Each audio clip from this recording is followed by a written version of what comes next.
আপনি যদি খুব দুঃখ কষ্টের মধ্যে দিয়ে দিন কাটাচ্ছেন, যদি আপনার এমনটা মনে হয় যে এই পৃথিবীর সকলে স্বার্থপর, সবাই খালি নিজেকে নিয়েই ব্যস্ত, যদি কোনো কারণে আপনার মন একেবারে ভেঙে গিয়ে থাকে, যদি আপনার আপনজনেরা আপনার বিশ্বাসকে ভেঙে দিয়ে থাকে, তাহলে আজকের এই পর্বটি একদম আপনার জন্যে।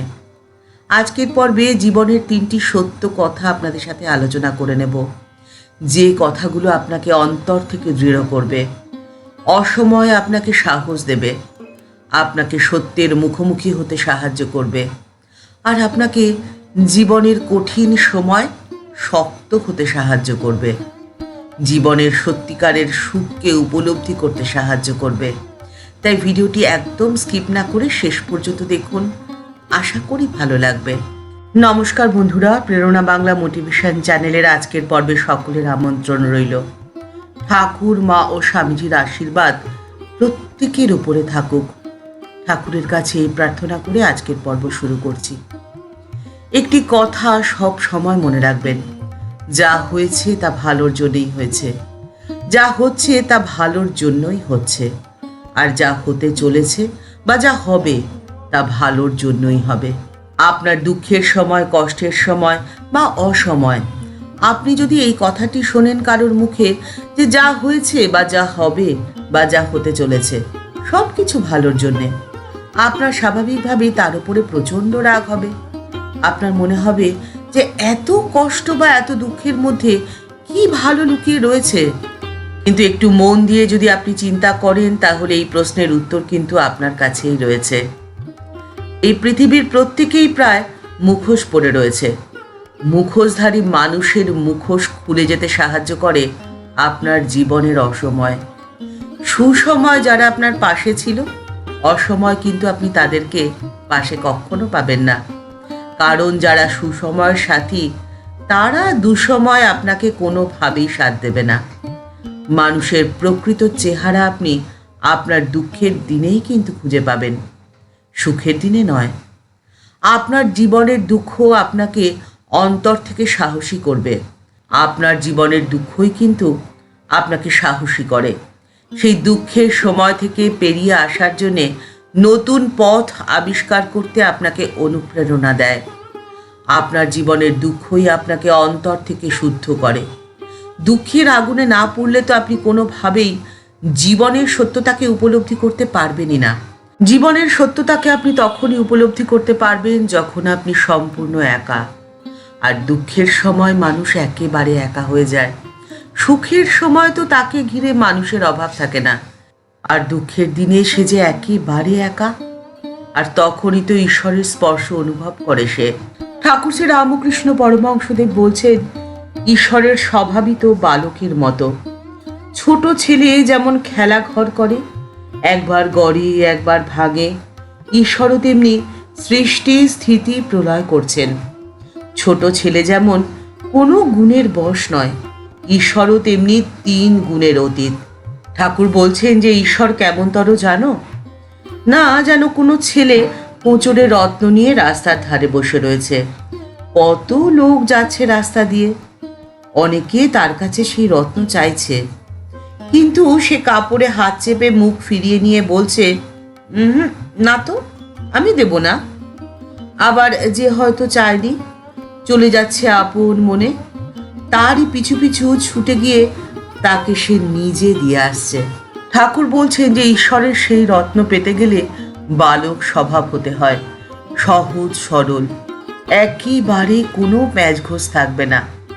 তাহলে ঈশ্বর নিজে যেচে সেই রত্ন দেবেন। কারণ নিষ্পাপ সরল হৃদয় যে ঈশ্বরের বড় পছন্দ। তাই ঠাকুর বলছেন, যে চায় তাকে তিনি দেন না, কিন্তু যে চায় না তাকে তিনি উজাড় করে দেন।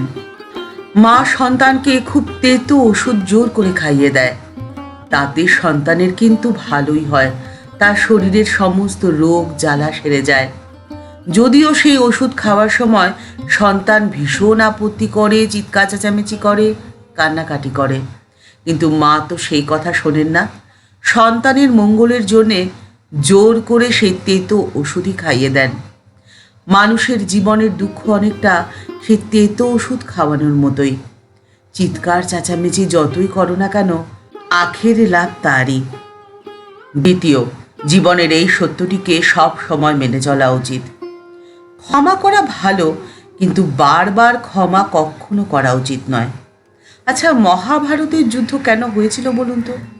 যদি ধৃতরাষ্ট্র দুর্যোধনের রাশটি টেনে ধরতেন, যদি তার করা সমস্ত অন্যায়ের প্রতিবাদ করতেন, যদি পাণ্ডবদের আগুনে পুড়িয়ে মারার অপরাধে দুর্যোধনের শাস্তি হতো, অর্থাৎ এক কথায় বলতে গেলে পুত্র স্নেহে অন্ধ না হয়ে যদি দুর্যোধনকে প্রকৃত শাসন করতেন, ক্ষমা না করতেন, তাহলে হয়তো মহাভারতের যুদ্ধটাই হতো না। অর্থাৎ অন্ধ পুত্র স্নেহই কিন্তু সেই পুত্রদের পতনের কারণ, তাদের বিনাশের কারণ। তাই ক্ষমা তাদেরই করুন যারা ক্ষমার যোগ্য। অযোগ্য মানুষকে ক্ষমা করে নিজের বিপদ কখনো ডেকে আনতে নেই। আর তৃতীয় যে কথাটি আপনাকে মেনে চলতেই হবে, সেটি হলো দুর্জনের সঙ্গ পরিত্যাগ করতে হবে। এ ঠাকুরের আদেশ। ঠাকুর শ্রী রামকৃষ্ণ পরমহংসদেব একদিন শ্রীমা সারদা দেবীকে নির্দেশ দিয়েছিলেন, দুর্জনের সঙ্গে দূরত্ব, এটাই হলো জীবনের সার সত্য। কারণ এই পৃথিবীর খেলা বড় আজব। যারা ভালো, যারা সৎ, তাদেরকেই বারবার ভালো হওয়ার পরীক্ষা দিতে হয়। যেমন মা সীতা, তাকে কতবার পরীক্ষা দিতে হয়েছিল। আর আপনি যদি আপনার নিজের জীবনের দিকে পেছন ফিরে তাকান, তাহলে কিন্তু এই সত্যকে আপনি নিজেও উপলব্ধি করবেন। আপনার ভালোত্বের সুযোগ নিয়ে অনেকেই কিন্তু তার অপব্যবহার করেছে। তাই যারা দুর্জন, দুরাচারী, মিথ্যাচারী, তাদের সঙ্গ যত তাড়াতাড়ি সম্ভব পরিত্যাগ করুন।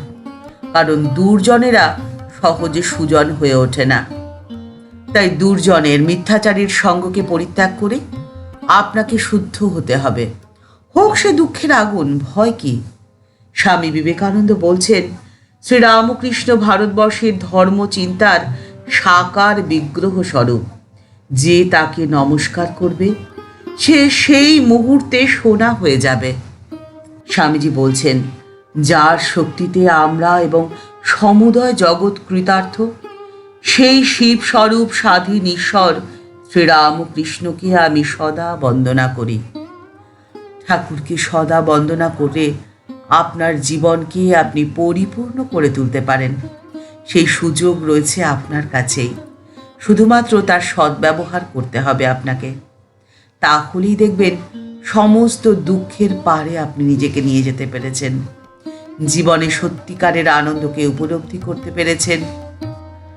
শত দুঃখ কষ্টের মাঝেও সুখে থাকার এক অলৌকিক শক্তি অন্তর থেকেই আপনি পাচ্ছেন।